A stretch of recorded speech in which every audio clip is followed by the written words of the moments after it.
and 3.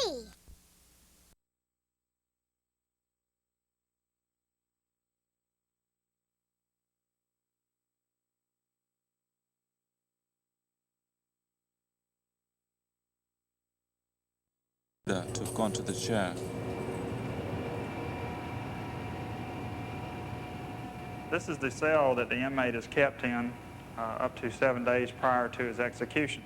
About 5 o'clock in the morning, he's brought out where he is shaved, his head is shaved, and his right leg is shaved.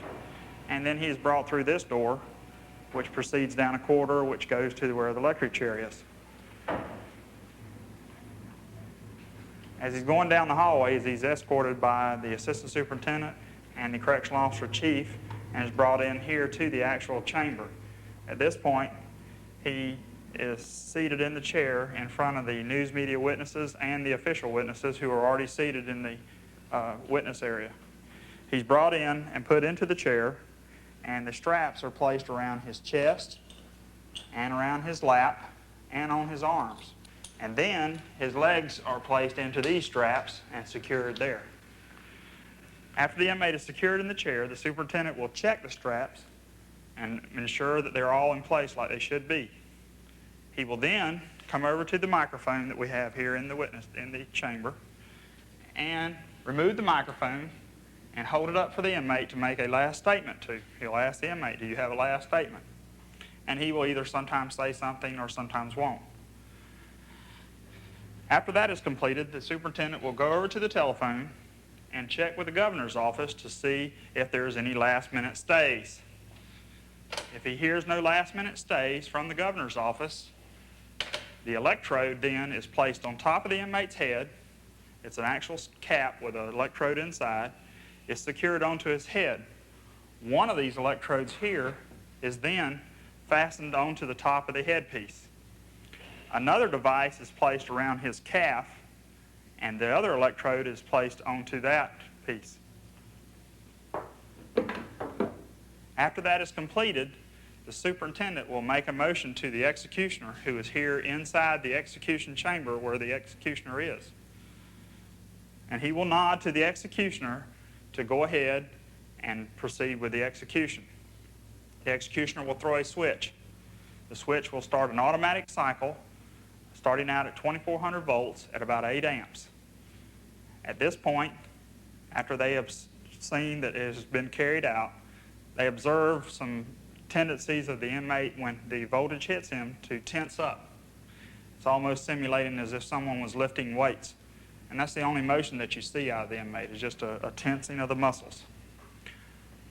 After that cycle is completed, there's 2 physicians who are sitting here in the chamber who come over and examine the body to see that if the inmate is in fact dead. It was horror that Aileen had written to Lee, saying that she didn't trust my eyes and Lee should be very careful in dealing with us. Aileen herself hadn't visited Lee now for over 2 months and had said in an unguarded moment that she wished she'd never heard of Aileen Wouros. Now, I am asking you very quietly, turn the cameras off and leave. We have paid you half your money. I did not get anything, and this has nothing... This has nothing. $1,250 from us the last time. Listen to me. This has nothing to do with money.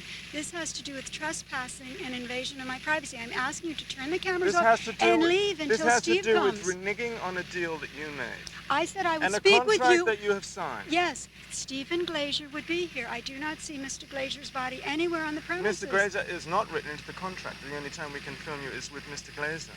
Is it? No, but it also is not in the contract that this 27th or 8th day of June that I have to speak alone. I said I would talk. We arranged that we would see you on Sunday. Correct, with Mr. Glazier. Not with Mr. Glazier. That was your arrangement with Mr. Glazier. It's nothing to do with us. Rita, I'm asking you for the third time to turn off the cameras. We've been here now for 4 weeks. Originally, we were going to see Lee the first week. Look, legally, I have a right to tell you you're trespassing. Now, I will talk to you with my attorney, period. I don't like coming home from a I think you're a very, very deceptive person. Well, that's fine. And I think you've been playing games. I think you are a trespasser. And I think you're incredibly mercenary. And I think you've been playing around with us, and I've had enough. Well, fine. I am asking you to please leave, and I will speak with you with Mr. Glazier, period. I don't like coming home after hard days, doing stuff, and having cameras on you. This has gone on forever. We've paid you. I have which not is something gotten I never that. We gave you $1,250 the last time we were here. You didn't get that? It was given to Steve Glazer, who put it in your hand. We filmed us giving it to you. Now, this is the 5th time I have counted. I am asking to turn off the cameras. You are Did we or trespassing. did we not give you the money? I'm not speaking anymore.